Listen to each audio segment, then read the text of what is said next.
Next item would be citizens' comments. Anyone wishing to address the Board of Supervisors now has the opportunity to do so. Please come forward and state your name.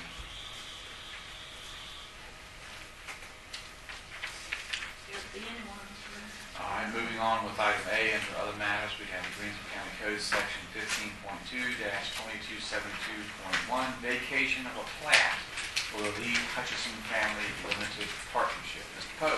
Good evening. I have obtained a request from the council of the Lee Hutchison Family Limited Partnership to vacate a plat which contains 3.12 acres of property and is also recognized as tax map 2778A. The partnership wishes to vacate this plat and combine the 3.12 acres with the larger tract known as tax map parcel 2778 and to be treated as one large parcel. 15.2 2272.1 of the Code of Virginia is enabling legislation that allows the governing body of a locality to vacate a plat. Attached to in your packet, you'll find a copy of the plat that is to be vacated, a copy of the legal document that will vacate the plat, a copy of the state's enabling legislation, and a copy of a county GIS map you can use as reference. Russell Slayton, the county attorney, has reviewed this request and recommended approval of this request. If you have any questions, I'll be glad to answer those questions. Mr. Poe, it's moved and properly seconded. Is there discussion on that motion? If not, all in favor, please respond by saying aye. Aye. All opposed, no. Questions carried. Thank you. Thank you. The next item concerns the approval of the granting of an easement to Iluka.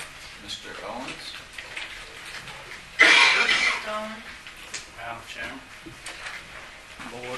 Madam Chairman and board members, staff recommends approval of an easement to Iluka to enter property at the solid waste collection site number 4, the Brink store site.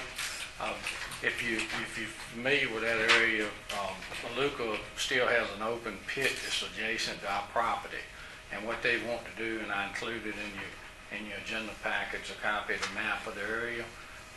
But they want to put a fence adjacent to ours and run it up towards the Brink store to block any access coming in from the road on that side as a safety precaution.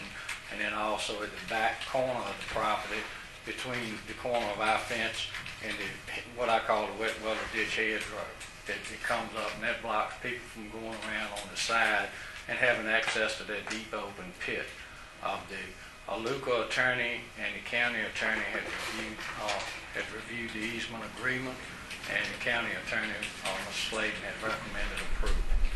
So staff asked for approval of the easement granting the Iluka to erect the fence as long as they keep that pit open, and then of course when they cease operations to fill that in, they'll remove that fence. What type of fence are they coming to put in? It's chain link fence. Okay.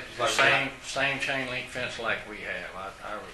I requested that their fence match ours. Right. And they won't actually tie into ours. They'll just put their post starting at the edge of ours. Right. And we have about 10 to 15 feet from our fence over to the edge where we backed off of for safety precaution when we laid out our site. So they'll maintain that 10 to 15 feet around behind the property as long as the fence is there. So moved, Madam Chair. I will approve that. It's been moved and properly seconded by Dr. Lee. Is there discussion? All in favor, please say aye. Aye. All opposed, no. Motion is carried. Thank you. Thank you. Next item is Resolution 13-106, support for the Southside Virginia Community College application to the Tobacco Commission. Mrs. Slate. Good evening again. The Southside Virginia Education Center's third phase, which is going well and on schedule to open the end of the summer, has an advanced manufacturing lab that is being built into it. When we designed the lab, we had a wish list of items that we would like to put in the lab. We were fortunate enough to receive $400,000 from the U.S. Department of Education to purchase some of that equipment. The Southside Virginia Community College will be applying to the Virginia Tobacco Commission for the remainder of that equipment under their educational program grant. This is a resolution of support for the application that SVCC will be putting in. So moved, Madam Chair. Second. Been moved and properly seconded, resolution 13-106 be approved. Is there discussion on the motion? All those in favor, please make it known by saying aye. Aye. All opposed, no. Motion is carried. Thank you. Thank you. Next item concerns a proclamation for the Delta Sigma Theta sorority.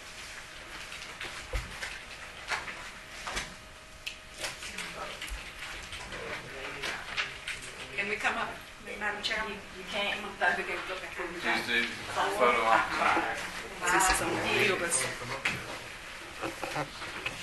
want to come up here, or you want to go in here?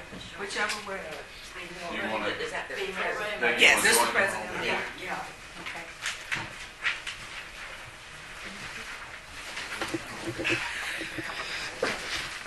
Yes.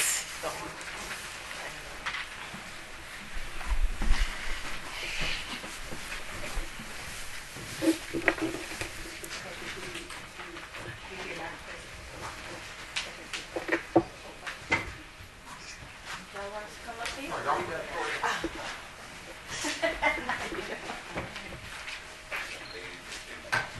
Board of Supervisors proclamation centennial of Delta Sigma, I'm not sure how you pronounce that. Theta Sorority Incorporated. Whereas Delta Sigma Theta Sorority Incorporated was founded on January the 13th, 1913 on the campus of Howard University in Washington, D.C.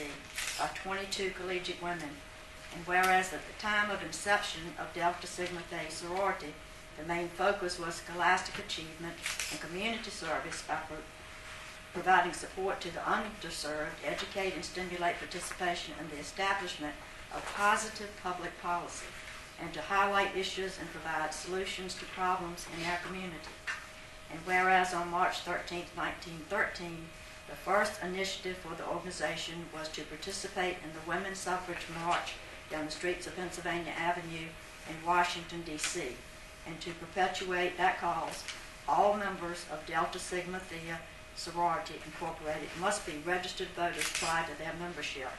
And whereas Delta Sigma Theta Sorority Incorporated has adopted a 5-point thrust program to direct its 200,000 members, that's significant, and 900 chapters in the United States of America and abroad in defining their plan of action in each community in the area of educational development, physical and mental health awareness, international awareness and involvement, political awareness and involvement of economic development.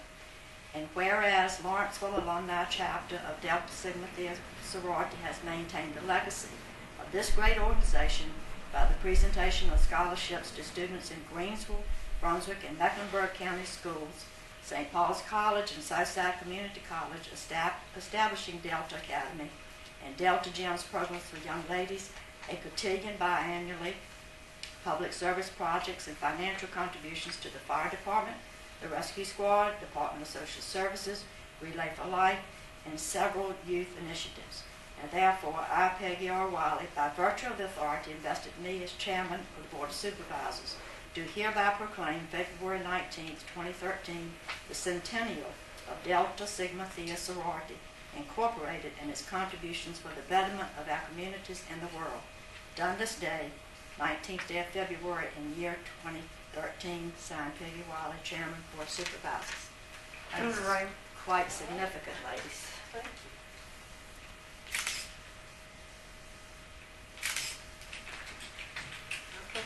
Thank you. Which one I get to put right here?